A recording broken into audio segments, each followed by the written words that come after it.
Il a postulé à Harvard 10 fois et a été rejeté. Il n'a jamais appris à programmer. Sa première entreprise était un échec total.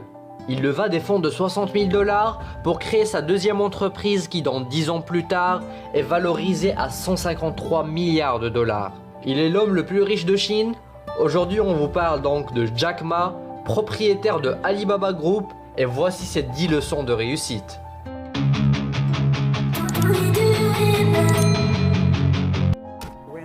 Quand j'ai été diplômé de l'université, avant ça, pendant 3 ans, j'ai échoué à l'université. Donc j'ai postulé pour des emplois 30 fois et j'ai été rejeté. J'ai postulé pour la police et ils m'ont dit non, vous n'êtes pas bon. J'ai même postulé pour KFC quand KFC est arrivé en Chine. 24 personnes sont venues pour le travail. 23 personnes acceptées, j'étais le seul refusé. Et nous étions 5 à venir pour la police. Tous ont été acceptés, j'étais le seul gars refusé. Donc pour moi, être refusé, rejeté... Oh d'ailleurs, je vous ai dit que j'étais candidat à Harvard. Rejeté 10 fois. Il fallait que je le dise. On a un code secret pour le succès du groupe Alibaba. Juste comme Sésame ouvre-toi est le code secret de Alibaba, le code secret de tout le monde, c'est gardez votre rêve. Parce que ce rêve peut-être un jour il se réalisera. Et c'est ça notre code secret. À votre avis, c'est quoi votre point fort? Le point fort de notre force, c'est la culture, c'est pas la technologie. Je pense que la technologie est un outil.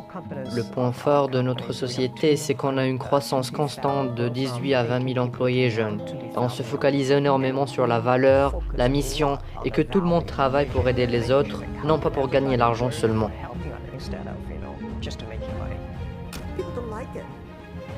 Il y a tellement de gens à qui j'ai parlé de mon projet et qui m'ont dit « c'est l'idée la plus stupide que tu aies jamais eue ». Mais j'ai dit « je n'appartiens pas au club des gens stupides, si les gens l'utilisent.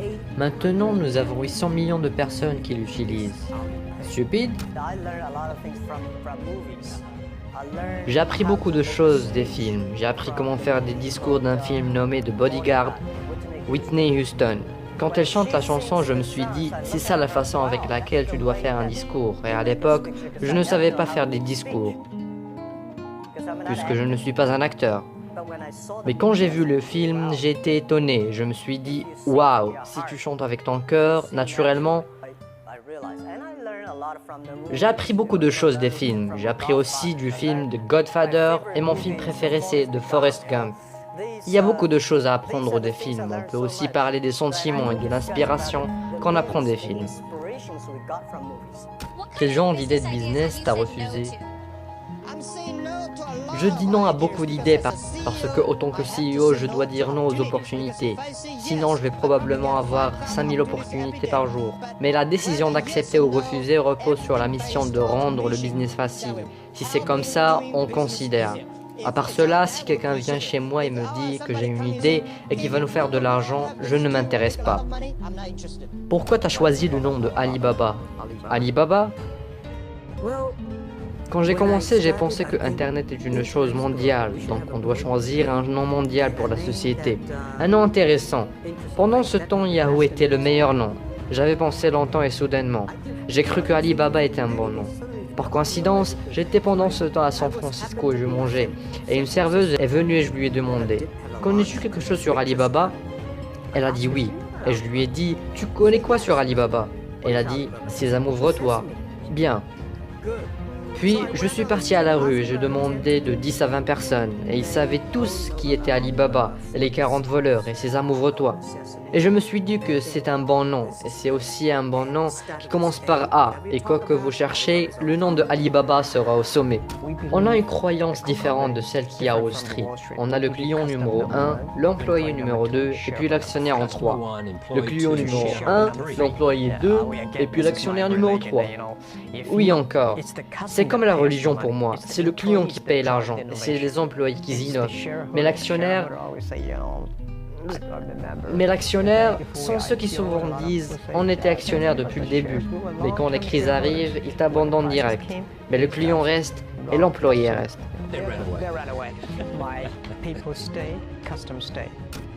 Toujours je veux dire aux jeunes, la plupart des gens se plaignent du manque d'opportunités. Quelques-uns se plaignent et d'autres commencent à changer en de nouvelles personnes. Les opportunités se trouvent où se plaignent les autres. Et où se trouvent les problèmes, on trouve les opportunités. Et je crois toujours en cela. On est ici aujourd'hui pour discuter ce qu'on doit faire dans les prochaines 5 à 10 ans. Donc, que deviendra Alibaba dans le futur? Depuis qu'on travaillait dans China Page, je disais toujours qu'on ne concurrait pas les sites locaux, mais les sites mondiaux. Nos concurrents ne sont pas en Chine, ils sont en Silicon Valley en Amérique. Il faut d'abord positionner Alibaba comme un site mondial, pas seulement un site domestique.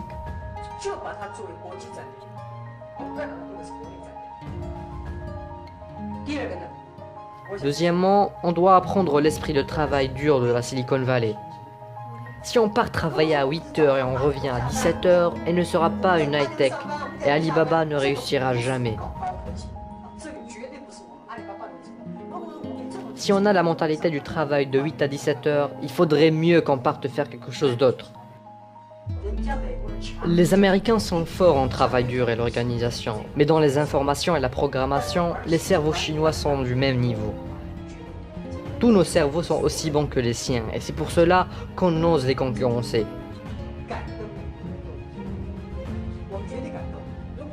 Si on est dans une bonne équipe et on sait ce qu'on veut,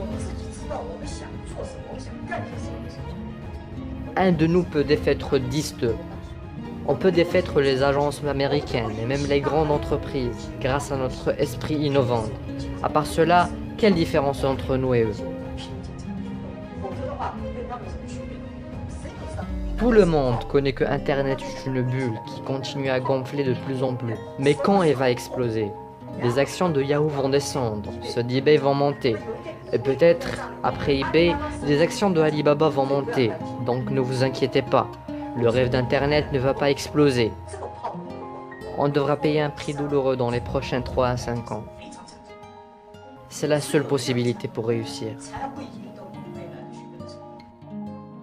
Et voilà les gens, c'est la fin de la vidéo, j'espère que vous avez aimé. Si oui, mettez un pouce bleu, abonnez-vous pour suivre nos prochaines vidéos. Et je vous donne un rendez-vous d'ici quelques semaines pour une nouvelle vidéo. Ciao ciao.